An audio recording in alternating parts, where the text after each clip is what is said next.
안녕하세요. 오늘부터 여러분과 함께 대기환경기사, 산업기사에 대한 수업을 하게 된 최영욱이라고 합니다.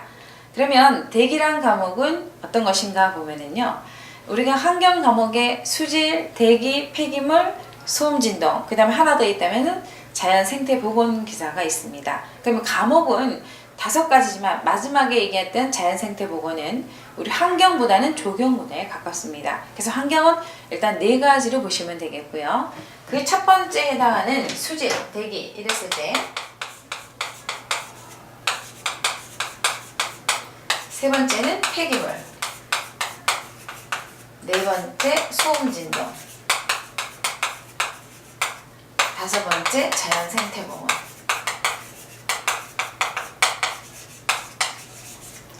그러니까 자격증에는 현재 환경 카테고리에 이렇게 5가지가 있습니다. 그럴 때 이 5번째 내용은 방금 전에 얘기했듯이 이거는 조경 분야하고 좀 가깝습니다. 밀접합니다.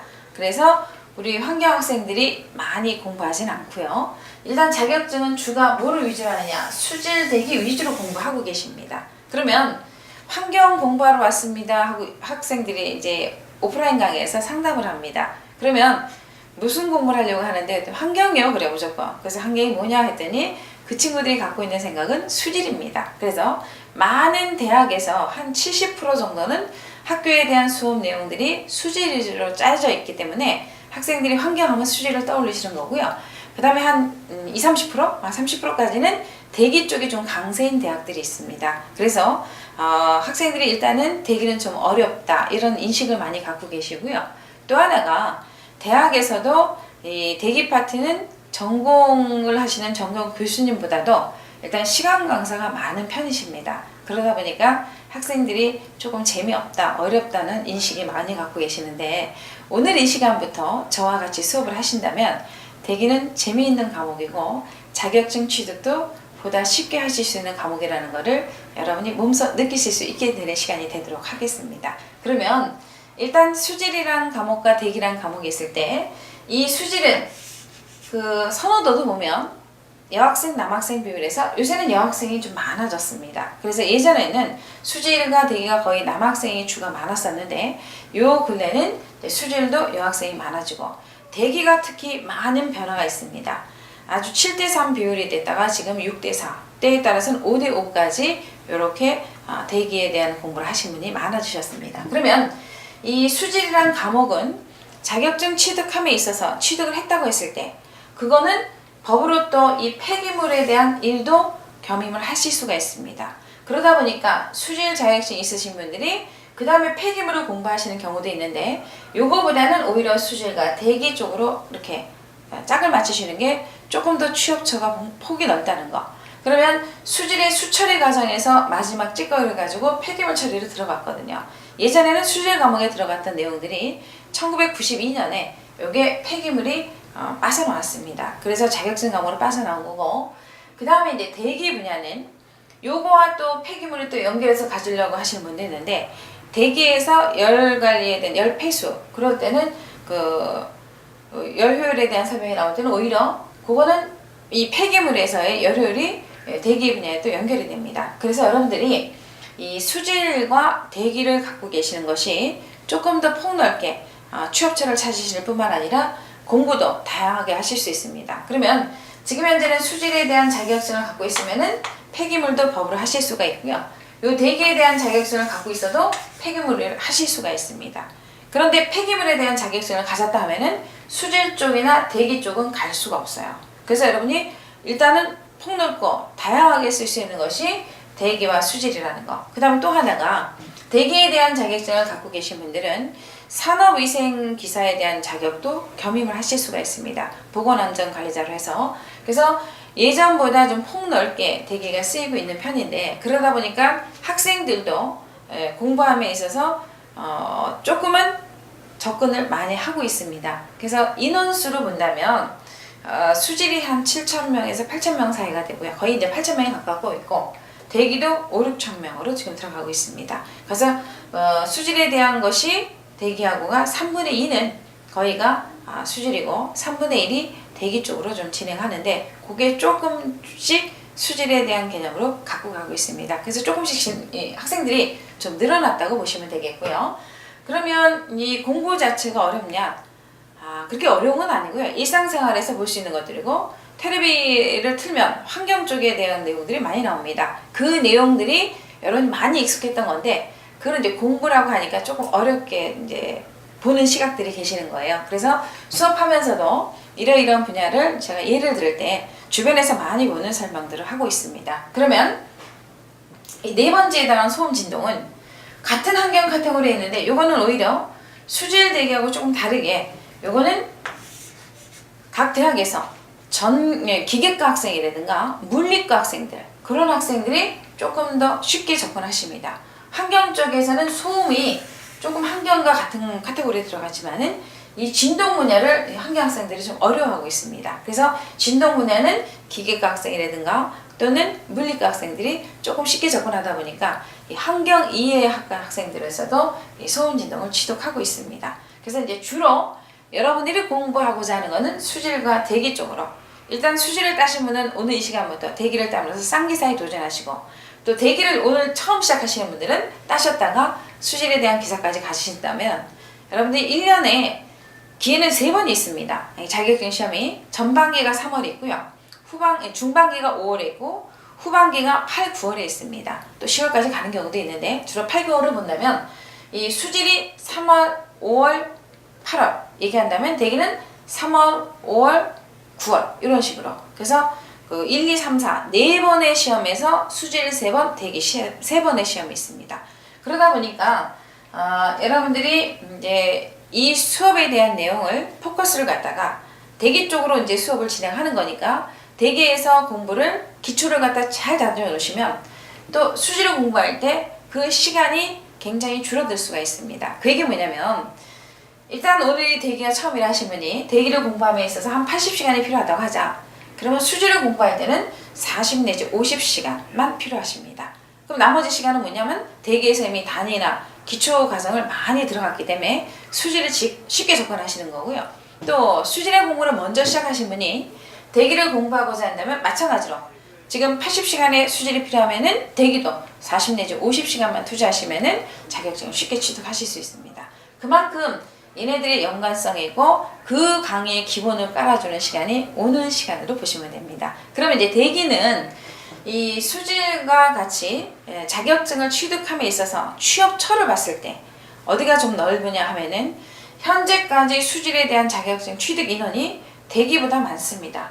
또 취업처도 대기보다 수질이 많아요. 그러니까 3분의 2 정도가 수질의 자격증을 따셨다면 수질의 업체도 그 정도 되고 대기가 3분의 1로 보시면 되는데 이게 지금 점차적으로 위해가스에 대한 규제가 심하다 보니까 대기에 대한 또 필요도가 많이 높아졌습니다. 그래서 예전보다는 취업처도 좀 더 넓어졌고 근데 지금 경제가 굉장히 어렵잖아요. 어려워서 어떻게 하면 이게 사람을 채용하는 데서 조금 줄여주고 또 근근히 지금 경제활동을 하고 있는 업체들이 많습니다. 그러다 보니까 이 불경이라고 하지만 여러분들이 보다 어려울수록 자격증 취득을 많이 하셔야 되겠죠. 그래서 2개 이상의 자격증을 갖는다면 취업하는 데는 어려움이 없으십니다. 그래서 그 자격증의 시발점이 되는 것이 오늘 이 시간 수질을 하신 분들은 대기 쪽으로 지금 시작하는 시간이 될 것이고 대기도 첫 시간이 됐을 때 취업처도 방금 전에 얘기했듯이 수질 대기가 많이 땄기 때문에 많은 업체가 일단은 선점을 하고 있고 그 다음에 대기가 3분의 1 이런 식으로 본다면은 여러분들도 거기에서 조금 더 많이 하나보다는 2개의 자격증을 따시라는 얘기를 하는 거예요. 그래서 원하는 쪽에 들어갈 수 있다는 거. 그러면 일단 오늘 수업이 대기이기 때문에 이제 대기라는 과목은 뭐로 인해졌는가 한번 찾아봅니다. 첫 번째 대기 오염 개론. 그 다음 2번째 대기 오염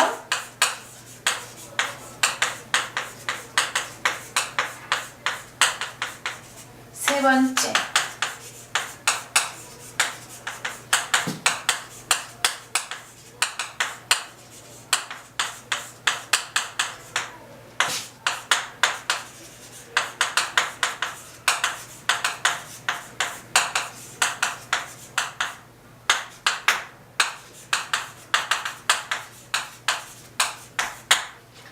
그러면 지금 여기가 대기 이렇게 쓰겠죠. 이게 큰 대자잖아요. 큰 기운을 갖고 이제 공부하는 과정이다 보니까 이 대기가 이 앞에다가 대기형 개론, 대기형 방지기술, 대기형 공정시험기전 이렇게 썼으면 수질의 경우는 여기 수질오염, 수질오염, 수질오염 바뀌는 거예요. 그래서 같은 과목으로 이루어지고 어디가 차이가 있냐? 요 5번째 과목이 연소공학이 대기라면 수질은 상하수도 계획이 됩니다. 그래서 과목 이름 하나만 바뀌는 거고요. 앞에가 수질에서 대기, 대기의 수질을 바뀌시면 돼요. 그래서 오늘 수업이 이제 대기니까 이 개론부터 연소공학까지 한 과목당 20문항씩 5개의 과목으로 이루어져 있기 때문에 기사의 경우 100문항의 시험을 봅니다. 그 다음에 산업기사라고 하는 것은 80문항의 시험을 보게 됩니다. 요거는 초대조리죠. 2년제 대학, 요거는 4년제 대학. 또 우리가 기능사를 따고서 산업기사를 보시는 분도 계실 거고 산업기사를 따시고 나서 기사를 보는 분도 계시게 됩니다. 일단은 그 과목이 됐을 때는 80문항과 100문항이고요. 예전에는 기사라는 것이 1급이라고 그랬어요. 산업기사는 2급이라고 그랬고요.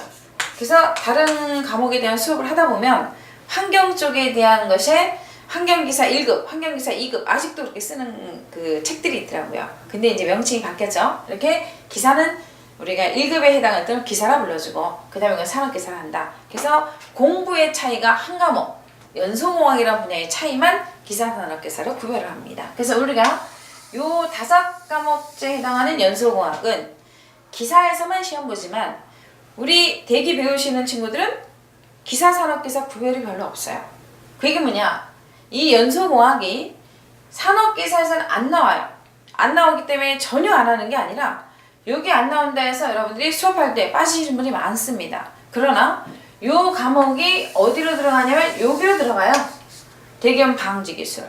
그러다 보니까 방지기술에서 적게는 4문제, 많게는 8문제. 요게 연소 쪽에서 시험이 나게 되어 있습니다. 그래서 수업할 때 같이 배우시면서 이 산업기사는 난이도가 깊이가 아주 세세하게 물어보고 좀 어렵게 물어볼 수 있지만은 기사 같은 경우가 산업기사는 그런 문제를 다 빼시면 돼요. 그래서 제가 수업하면서 요거는 반드시 기사 학생들은 하시고 산업기사는 안 해도 됩니다 하고 말씀을 드립니다. 그래서 그런 내용으로 잘 따라오시면 되겠고요.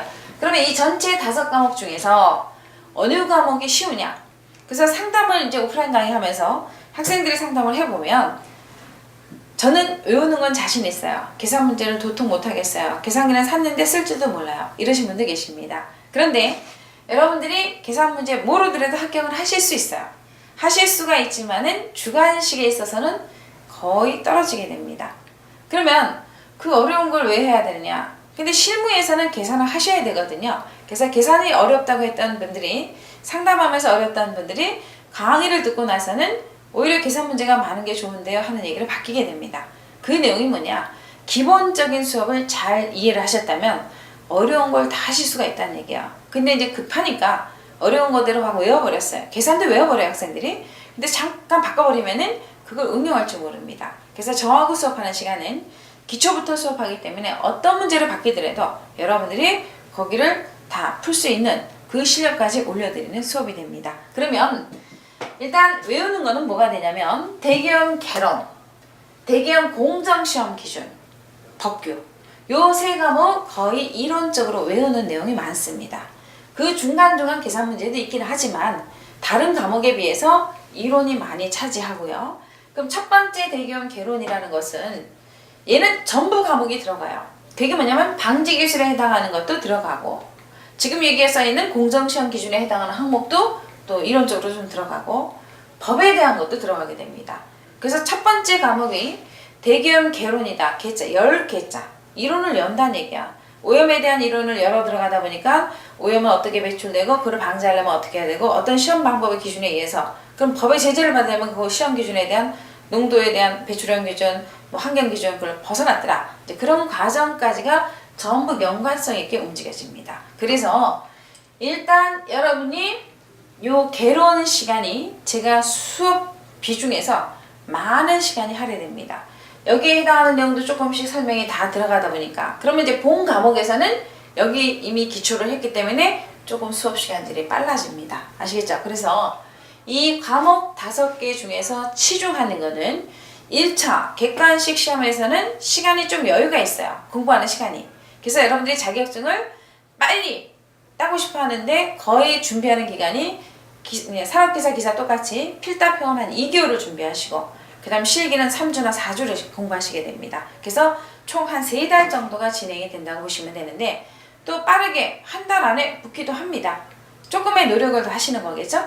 그래서 어떤 친구는 첫날 참석하시고 마지막 날 참석하고 시작과 끝이 좋았으니까 결과도 좋지 않겠느냐? 공부 중간에 한 게 없어요. 그 친구들은 떨어집니다. 그런데 우리가 빠지지 않고 열심히 강의를 듣고 그 내용을 하루하루 굉장히 많은 시간을 투자해서 복습하라는 게 아니라 짧은 시간이나마 여러분이 그날 배웠던 거를 한 번 정도 읽어보고라도 수업을 참석하신다면 굉장히 머릿속에 남아있는 기억이 오랜 시간을 지탱하게 됩니다. 그래서 여러분들 기억이 많이 난다는 얘기예요. 근데 가방 싸고 들어갔다가 그 다음날 또 오고 가방 싸고 갔다가 또 오고 그러면은 기억이 가물가물하다는 얘기예요. 그래서 반드시 제가 말씀드리는 내용은 예습은 안 하셔도 됩니다. 복습. 그날 배운 거 그날 정도 앉아서 단 20-30분이라도 복습을 하신다면 이게 새겨지는 것이 오래 들어갑니다. 그리고 잘 안 잊어버려요. 그래서 또 이 수업 내용 자체에서도 조금 외우는 기법들이 있습니다. 그 내용은 외워놓고 무슨 뜻인지 모르면 안 되기 때문에 연상하는 수업을 진행하기 때문에 여러분들이 어려우시지 않고 조금 재미있는 말들이 많습니다. 그래서 수업을 잘 따라온다면 좋은 결과가 있을 거고요. 첫 번째 보시면 이렇게 5과목에서 기사산업기사 100문항 중에서 국가시험은 60점이 되면 합격이 됩니다. 그래서 우리가 60%라고 해서 보면은 몇 점이 나와요? 60개 맞아야 되겠죠? 여기도 60%에 해당하는 개념으로 6판이 얼마야? 48개. 그래서 문항수로는 100문항에서 60문항만 맞춰도 합격이 되고요. 또는 80문항에서 48개만 맞춰도 합격이 됩니다.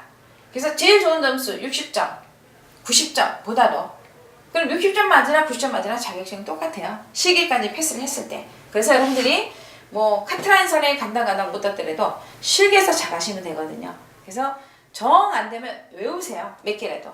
법 외우는 거 20문항. 이게 20문항, 40문항이잖아요. 그죠? 여기서 나머지 한 30개씩 말했다 해도 합격하실 수가 있습니다. 대신 외우는 거 잘 하셔야 되고요. 그러면 이 연소공학과 방지기술 이 2과목은 요 2과목은 계산 문제가 많습니다. 근데 요 근래는 또 연소공학이 계산 문제가 뭐 대여섯 문제로 줄었어요. 예전에는 12개, 10개 그 이상씩의 계산이 많아서 계산이 약하신 분들은 요 과목에서 점수가 많이 빠졌었어요. 근데 이제 근래는 또 이론적으로 많이 또 치중하니까 어쨌든 간 이론적이든 계산적이든 간에 첫 번째 1차에서 잘 배워주면 계산 문제를 조금 더 시간을 많이 할애해서 수업을 하기 때문에 기초 잘 받아 놓으시면 2차가 들어갑니다. 이게 1차 필답형, 선택형이라고 하죠. 지금은 1번부터 4번까지. 예전에는 가나다라, 지금은 1, 2, 3, 4로 바뀌었습니다. 그럼 2차는 실기라고 얘기를 해서 학생들이 시험을 2번 보는 줄 알아요. 1차 시험 하나, 2차 시험 하나. 그게 아니라 환경은 3번을 시험 보셔야 됩니다. 그러면 2차 실기가 뭐로 나왔냐? 첫 번째 주관식이라 해서 필답형이에요.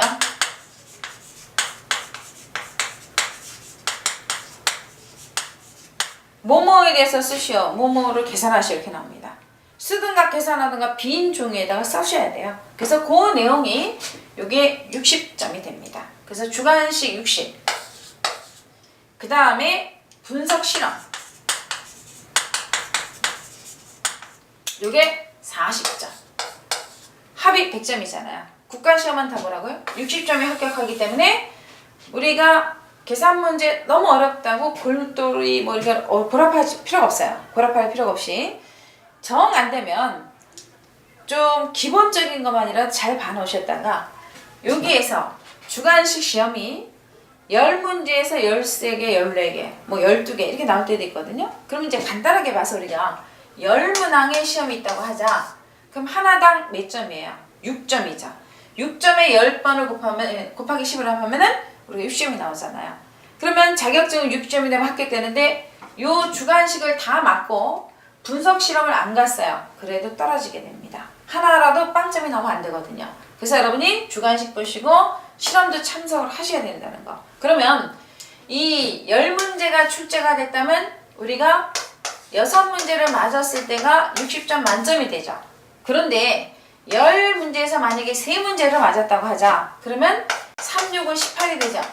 우리가 분석 실험을 아무리 잘해도 40점이 깎으시기 때문에 40 더하기 18 하면 어떻게 돼요? 떨어지게 됩니다. 그래서 이 3개를 맞으면 당연히 떨어지지만 4개를 맞았다고 하자 하면은 4, 6이 얼마가 돼요? 24점이 돼요. 그러면 우리가 10개에서 6개가 틀려요. 4개만 맞아도 합격할 수 있는 게 뭐 때문에 되냐? 얘 때문에. 분석 실험이 여기다 40점인데 우리 40점 못 맞고 38점을 맞았다. 또는 36점을 맞았다 해도 어떻게 돼요? 60점이 나오게 됩니다. 그래서 우리가 예전에 97년이네요. 1997년. 굉장히 오래된 시간이죠. 그때 처음으로 실험이 시작됐습니다. 그것도 전반기 아니라 후반기에서 실험을 보게 했는데 그때 실험은 지금하고 달라요. 그 시료 채취 장치를 다 그려야 되고 이름을 써놔야 되고 또 전혀 관계없는 공정시험 기준에서 별로 쓰지도 않는 내용들의 공식도 갖다 집어넣고 그 공식의 뜻을 쓰고 그래서 굉장히 좀 난해한 게 첫 해 나오다가 두 번째까지 이제 그렇게 출제되다가 첫째는 그림을 그려라, 두 번째는 그림 그리고 이름을 찔러서 넣어라 이렇게 나오다가 아 그것도 안 되겠다. 이제는 아예 그런 건 안 나오고 요런 우리가 이 1차에서 배웠던 내용 중에 주로 방지기술과 연소공학 부분에 대한 내용이 80%가 주관식에 나옵니다. 그리고 나머지 20%는 개론 또 우리가 얘기하는 그 공정시험 기준 이런 것도 나올 수가 있어요. 그래서 1차를 잘 해놓으면 실기가 쉬운데 1차에서도 뭐를 잘 해놓으면 계산 문제를 잘 해놓으면 실기는 거의 합격으로 보시면 됩니다. 방금 전에 얘기했듯이 실험 36점 받아도 합격을 한다 그랬죠. 그럼 실험 한 번도 안 해봤는데 어떻게 합격을 해야 하시죠? 그래서 안 해봤지만 또 저희가 운영하는 이제 학원 같은 쪽에서도 오셔가지고 직접 실험을 해보시면 이 기능이기 때문에 해본 사람 안 해본 사람 점수는 확연하게 달라집니다. 그래서 해보시면 30점 이상은 무난하게 다 가져가시기 때문에 여러분들이 합격이 예전보다 훨씬 좋아졌습니다. 그래서 대기 같은 경우도 합격률이 굉장히 많이 좋아졌죠. 최종 실기만 봤을 때도 한 70% 이렇게 나옵니다. 70, 80%까지 지금 올라가고 있는 입장이에요. 그러면 10명이 보면 떨어지는 애는 그리 많지 않다는 얘기죠. 그래서 1차에서 일단 걸르면 합격하신 분들이 2차에서는 누구 때문에? 분석 실험 때문에 조금 더 유리하게 됩니다. 그러면 1차에서 20문항씩에서 60문항에 합격을 하셔서 2차를 갔다면 이게 주관식은 주로 방지기술과 연소공학이라고 했죠. 그 다음에 짬짬이 공정시험도 나오고 법규에 대한 기준치도 쓰라고 나옵니다. 근데 그런 거는 1차 하면서 강조하니까 머릿속에 오래 남아서 실기할 때 자동으로 떠오르게 되고요. 대신 이제 분석 실험이라고 하는 것이 4가지 항목을 보게 됩니다. 그 4가지가 첫 번째, 우리가 황산화물이 있다고 하자. 황산화물에 대한 분석 방법에 대해서 2가지가 있습니다. 이건 이제 공정시험 기준에서 배우실 거고요. 중화적정법, 침전적정법. 그래서 다 뭐가 써있어요? 적정법. 그래서 뷰렛이라는 기구를 놓고 시약을 떨어뜨려서 색깔이 변했을 때 그 숫자를 읽어가지고 답을 대입하시는 과정이 됩니다. 그거가 적정법으로서 2개가 되고요. 두 번째, 암모니아. 인도페놀법이라고 얘기합니다. 처음 들으시면 다 낯설잖아요. 인도페놀법이 뭐야? 수업하면서 다 배우십니다. 네, 저는 많이 했기 때문에 이런 이름이 금방 떠오르는 거고요. 그 다음에 염화수소.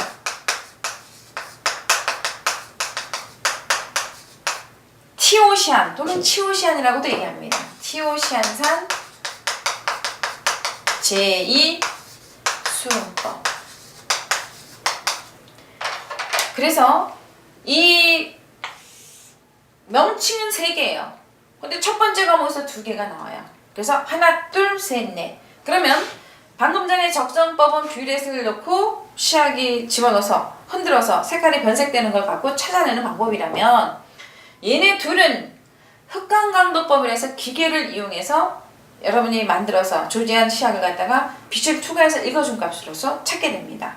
그럼 이제 실험은 이렇게 4가지가 나오는데 방금 전에 했듯이 요거가 태도 점수가 있다는 얘기예요. 준비물 다 가지고 하셔야 되고 또 대기는 구두 테스트가 있습니다. 실험하면서 감독관이 앞으로 나오세요. 그래서 실험 장치 배열하세요. 그리고 얘가 뭐냐 이런 것도 물어보기도 합니다. 처음에는 어렵다고 생각하겠지만은 수업 시간에 다 배우십니다. 그래서 이 4가지 항목이 시험 보는데 뭐가 나올지 모르잖아요. 그래서 여기서 시험 보는 기간 동안 첫 해 시험이 있다, 두 번째, 세 번째 시험이 있다 그랬죠? 그 시험 동안에 2가지가 돌아갑니다. 뭐 중화가 나왔다, 인도가 나왔다 하자 저번 시험에서. 그 다음에 2회차에서는 침전이 나오고 TOCI 나올 수도 있고 아예 침전과 인도가 나올 수도 있습니다. 여기 조합은 어떻게 될지 몰라요. 그래서 4개의 시험은 다 할 수 있도록 배우고 시험을 보신다면 여러분들이 결과는 기다렸을 때 다 자격증이 손에 쥐어지게 됩니다. 쥐어진 자격증을 가지고 여러분이 원하는 거, 일단 산업체 가시는 거 원하시겠죠?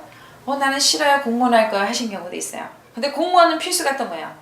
자격증 있으셔야 됩니다. 가산점의 혜택이라는데 그거는 생각하시면 안 되고요. 공무원 시험 준비하신 분 자체들이 이미 시작할 때, 스타트할 때 자격증 필수로 갖고 계시고 또 자격증이 9급, 7급 있었을 때도 다 뭐예요? 산업기사만 있으면 가능하세요. 그러고 나서 더불어서 정보처리 같은 경우가 또 가산점으로도 들어가다 보니까 이 기본 가산점이라는 자격증은 갖고 계셔야 돼요. 없으면 나는 떨어지는 거예요. 그래서 여러분들이 난 자격증 하나 생각 가산점 있네 생각하시면 안 되고 없으면 이미 떨어지는 거라는 거. 차라리 그거는 시험 봐야 다른 사람들의 대수 몇 대 몇 대 비율이 됐다는 거예요. 그거 올려주는 거니까 자격증 없이는 시험에 준비를 할 생각 하지 마시고요. 일단은 자격증 따시고 그 자격증을 가지고 내가 어떤 직종을 할 것인가 취업을 할 것인가 조금 고민하셔서 우리가 공무원을 갈 때도 필요하고 산업체는 반드시 있어야 되겠죠. 또 방금 우리가 처음 시작할 때 얘기했듯이 하나보다는 2개를 또 업체들이 선호하십니다. 왜냐? 동일한 학생이 동일하게 졸업을 했는데 한 친구는 자격증이 서너 개 있어요. 한 친구는 없어요.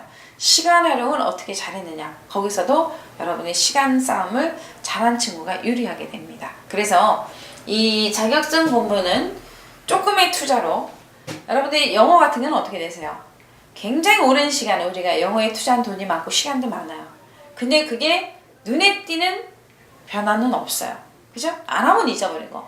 근데 자격증은 3개월 빡세게 공부한다 그러죠? 누구말따라 빡세게 공부하면 하나, 둘, 셋 이렇게 1년에 3개 정도 다 취득하시는 학생들도 계십니다. 저희 학생들도 얘기 잘 듣고 3월달, 5월달, 8월달 이 3개를 갖다가 수질되게 폐기물 이렇게 다 따시는 분도 있고 우리가 5월이라고 하는 중간 부분은 학생들의 경우는 중간고사고 또 일단 업체에 다니신 분들은 또 5월에 이렇게 행사가 많아요. 그죠? 결혼식 그리고 경조사가 많아요.